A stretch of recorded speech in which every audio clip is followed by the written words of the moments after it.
ദിവ്യമന്നയിലേക്ക് സ്വാഗതം. ഏപ്രിൽ 19 ഞായർ. ചിന്താവിഷയം വന്ന് ഭക്ഷിക്ക.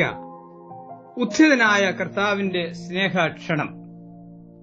ഉയർത്തെഴുന്നേറ്റ യേശുവിന്റെ പ്രത്യക്ഷത വളരെ പ്രാധാന്യതയോടാണ് സുവിശേഷകർ ആലേഖനം ചെയ്യുന്നത്. അതിൽ യോഹന്നാന്റെ വിവരണം നാടകീയ ഭംഗി നിറഞ്ഞതും വ്യത്യസ്തമായ ദൈവശാസ്ത്ര ചിന്തകൾ ഉൾക്കൊള്ളുന്നതുമാണ്. ഒരു നൂറ്റാണ്ട് പിന്നിടുന്ന ആദിമസഭ ദൈവശാസ്ത്രപരവും ഭൌതികവുമായ അനേകം വെല്ലുവിളികളെ അഭിമുഖീകരിച്ചിരുന്നു. അതിൽ യേശുവിന്റെ മനുഷ്യത്വവും ദൈവത്വവും നിഷേധിക്കുന്ന പാഷാണ്ഡതയും ഉദ്ധാനം സാങ്കല്പികമാണെന്ന് പഠിപ്പിക്കുകയും ശക്തമായിരുന്നു. അതോടൊപ്പം ഉദ്ധിതനായ യേശു ആത്മശരീരത്തിലായതിനാൽ സ്പിരിച്വൽ ബോഡി ഭൌതിക കാര്യങ്ങളുമായി യാതൊരു ബന്ധവുമില്ലെന്ന ചിന്തയും പ്രചരിക്കപ്പെട്ടിരുന്നു. ഇത്തരം വെല്ലുവിളികളോടുള്ള ശക്തമായ പ്രതികരണമാണ് യോഹന്നാന്റെ സുവിശേഷം. ഇന്നത്തെ ചിന്താവിഷയത്തിൽ ഇത് വ്യക്തമായി കാണുന്നു. കർത്താവ് മനുഷ്യന്റെ ഭൌതികവും ആത്മീയവുമായ ആവശ്യങ്ങളോട് ആർദ്രതയോടെ പ്രതികരിക്കുന്ന ദൈവമാണ്. അതാണ് വന്ന് ഭക്ഷിക്ക എന്ന് കർത്താവ് പറയുന്ന വാക്കുകളിൽ കാണുന്നത്. മഹത്തായ ഈ ചിന്തകളുടെ വിശദീകരണമാണ് സുവിശേഷ വേദഭാഗം. പാഠഭാഗങ്ങളും ഇതുമായി ബന്ധപ്പെട്ടതാണ്. ഒന്നാം പാഠഭാഗം 1 രാജാക്കന്മാർ 19:1-8 വരെ. ദൈവിക നിർദ്ദേശപ്രകാരം അതിശയങ്ങൾ ചെയ്ത ഏലിയാവ് ഇസബേലിന്റെ ഭീഷണി ഭയന്ന് ചൂരച്ചെടിയുടെ കീഴിൽ അഭയം തേടുന്നു. മരിക്കാൻ ഇച്ഛിച്ച ഏലിയാവിന്റെ ജീവന് ദൈവം നൽകുന്ന സംരക്ഷണയുടെയും കരുതലിന്റെയും ചിത്രമാണ് വേദഭാഗത്ത് കാണുന്നത്. പ്രതീക്ഷകൾ നഷ്ടപ്പെട്ടു എന്ന് ചിന്തിച്ച സ്ഥാനത്ത് അത്ഭുതകരമായ ദൈവം വഴികൾ തുറക്കുന്നു. കനലിൽ ചുട്ട അടയും ഒരു തുരുത്തി വെള്ളവും ദൈവം ഏലിയാവിനായി കരുതി. എഴുന്നേറ്റ് തിന്നുക, നിനക്ക് ദൂരയാത്ര ചെയ്യുവാനുണ്ടല്ലോ എന്ന് പറഞ്ഞു. ഇപ്രകാരം ഏലിയാവ് ശക്തി പ്രാപിക്കുന്നു. ദൈവം നൽകുന്ന ഭൌതിക കരുതലാണ് ഇവിടെ കാണുന്നത്. രണ്ടാം പാഠഭാഗം വെളിപ്പാട് 3:14-22 വരെ. ലവോദിക്കയിലെ സഭയ്ക്കുള്ള ദൈവിക സന്ദേശമാണ് വേദഭാഗം. വാതിലിൽ മുട്ടുന്ന കർത്താവിന്റെ ശബ്ദം ശ്രവിച്ച് വാതിൽ തുറന്നാൽ അവനുമായി അനുഗ്രഹീത സംഗമം കർത്താവ് വാഗ്ദാനം ചെയ്യുന്നു. വാതിൽ തുറക്കുന്ന ഉത്തരവാദിത്വം നമുക്കുള്ളതാണ്. അനുസരിക്കുമ്പോൾ അതിന്റെ നന്മകൾ ദൈവം വാഗ്ദാനം ചെയ്യുന്നു. ലേഖനഭാഗം അപ്പോസ്തല പ്രവൃത്തി 27:27-36 വരെ. അപ്പോസ്തലനായ വിശുദ്ധ പൗലോസിന്റെ കപ്പൽ യാത്രയും അതിൽ സംഭവിച്ച അപകടത്തിന്റെയും വിശദമായ വിവരണങ്ങൾ ഇവിടെ കാണുന്നു.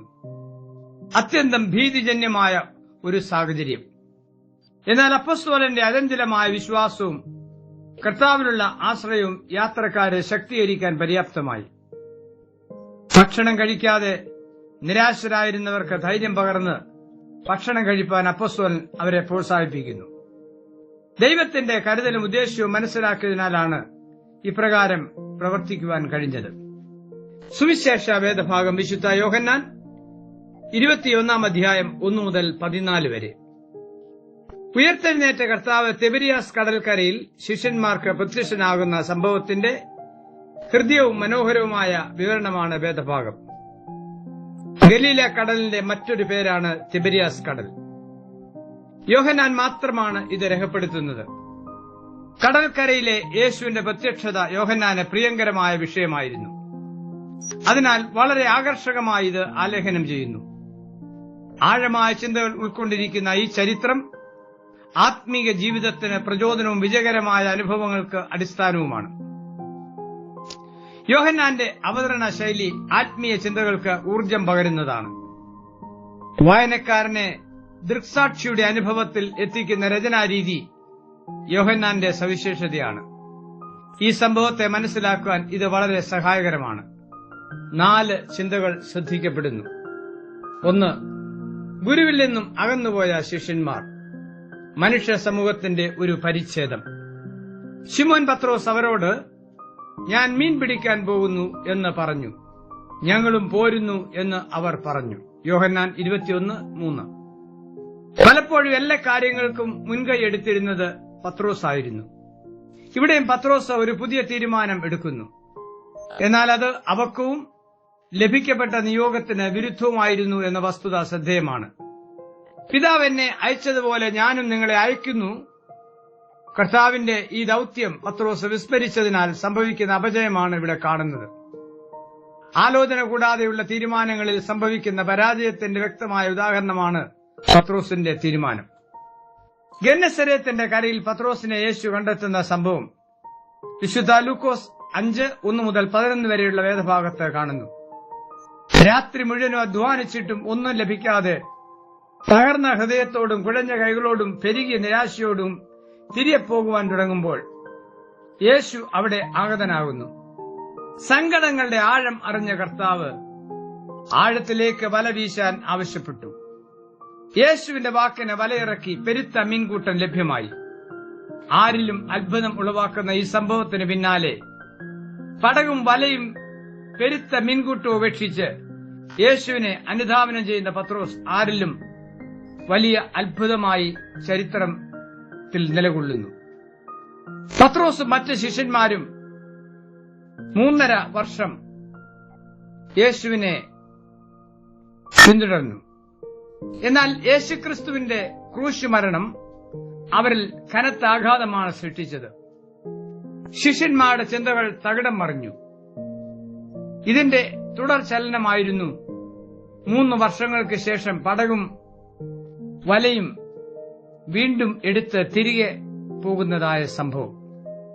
അതോടൊപ്പം പഴയ വഴിയിലേക്ക് പോകുവാൻ പത്രോസ് പ്രേരിതനായി.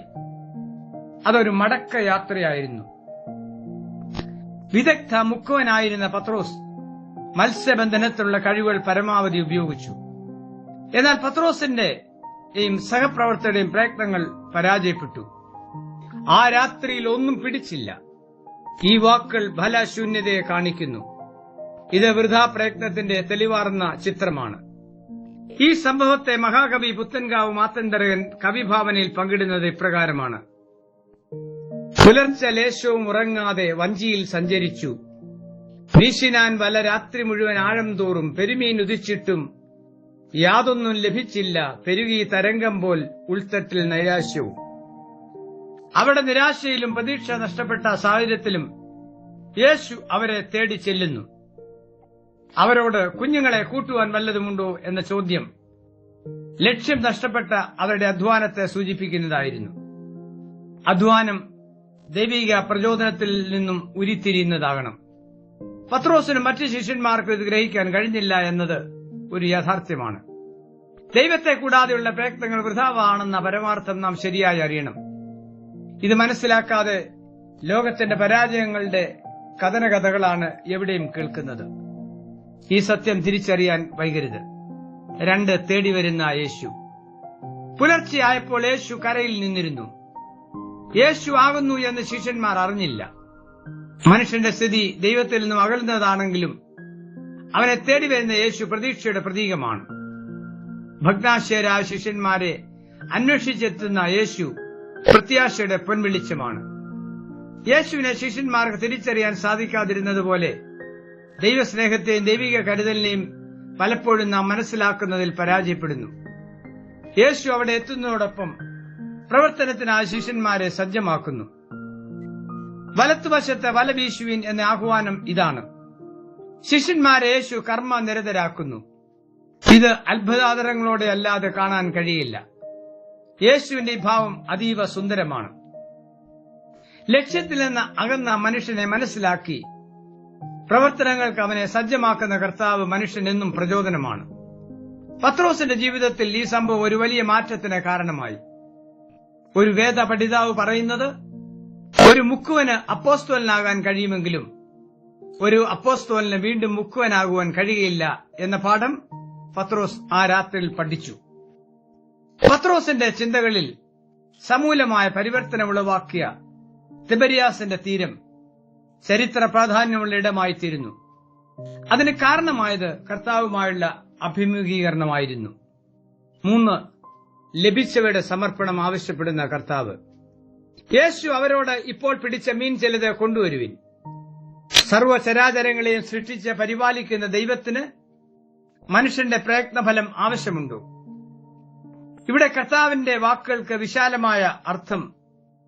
നാം കാണേണ്ടതാണ്. കർത്താവ് പറയുന്നത് എല്ലാം സാധ്യമായത് ദൈവകൃപ കൊണ്ട് മാത്രമാണ്. അതിനോടുള്ള കൃതജ്ഞതാ സൂചകമാണ് നമ്മുടെ സമർപ്പണം. ഈ അർത്ഥമാണ് കർത്താവ് നൽകിയിരിക്കുന്നത്. നമുക്ക് ലഭിച്ചതെല്ലാം ദൈവദാനം മാത്രമെന്ന ചിന്ത നമ്മിൽ ശക്തമാകണം. അതാണ് സമർപ്പണം ഓർമ്മിപ്പിക്കുന്നത്. അധ്വാനത്തിന് ശിഷ്യന്മാരെ വീണ്ടും ഒരുക്കിയ കർത്താവ് സഭയെ പണിയാൻ അവരെ സജ്ജമാക്കുന്നു. ഇതായിരുന്നു സഭയുടെ വളർച്ചയ്ക്ക് മുഖാന്തരമായത്. ദൈവത്തോടുകൂടെ പ്രയത്നിക്കാൻ നാം വിളിക്കപ്പെട്ടിരിക്കുന്നു.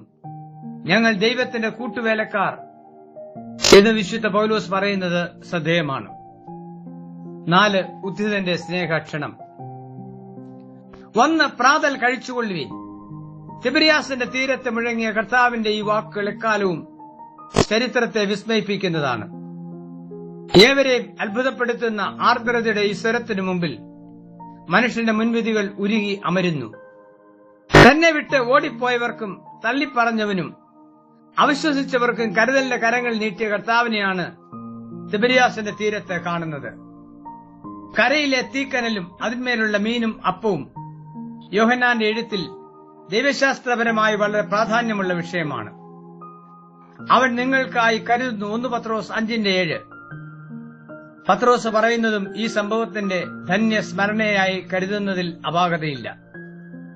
ഭൗതിക കാര്യങ്ങളുമായി ബന്ധമില്ലാത്ത ദൈവമെന്ന നോസ്റ്റിക് ദുരുപദേശം സഭാഗാത്രത്തെ അലോസരപ്പെടുത്തിയിരുന്നു. ഈ പാഷാണ്ഡതയെ വ്യക്തമായി ഖണ്ഡിക്കുന്നതിനാണ് തീക്കനലും അപ്പവും മീനും യോഹന്നാന്റെ എഴുത്തിന് വിഷയമാക്കിയത്. മാത്രമല്ല, മനുഷ്യന്റെ ഭൗതിക ആവശ്യങ്ങളെ അവഗണിക്കാതെ അത് നൽകുന്ന ദൈവത്തെ യേശുക്രിസ്തു വെളിപ്പെടുത്തിയെന്ന സത്യത്തെയും യോഹന്നാൻ ഇവിടെ വ്യക്തമായി പ്രഖ്യാപിക്കുന്നു. രക്ഷകൻ നൽകുന്ന ക്ഷണം ഏവർക്കും അവകാശപ്പെട്ട അനുഗ്രഹമാണ്. ദൈവം തന്റെ പുത്രനെ നൽകുവാൻ തക്കവണ്ണം ലോകത്തെ സ്നേഹിച്ചു എന്ന് യോഹന്നാന്റെ വാക്കുകൾ അർത്ഥവത്താണ്. തിബരിയാസിന്റെ തീരത്ത് പ്രത്യക്ഷനായ കർത്താവ് എത്ര സുന്ദരമായ പാഠങ്ങളാണ് ശിഷ്യന്മാരെ പഠിപ്പിച്ചത്. ദൈവത്തിന്റെ നിസ്തുലമായ കരുതൽ ലോകത്തിന് കാണിച്ചു കൊടുക്കാൻ സഭ നിയോഗിക്കപ്പെട്ടിരിക്കുന്നു. ഇതിനെ മനസ്സിലാക്കി ഫലകരമായി പ്രവർത്തിക്കാൻ നാം സജ്ജമാകണം. ലഭിക്കപ്പെട്ട ശ്രേഷ്ഠമായ ഈ ദൌത്യം ഒരിക്കലും വിസ്മരിക്കുവാൻ ഇടയാകരുത്.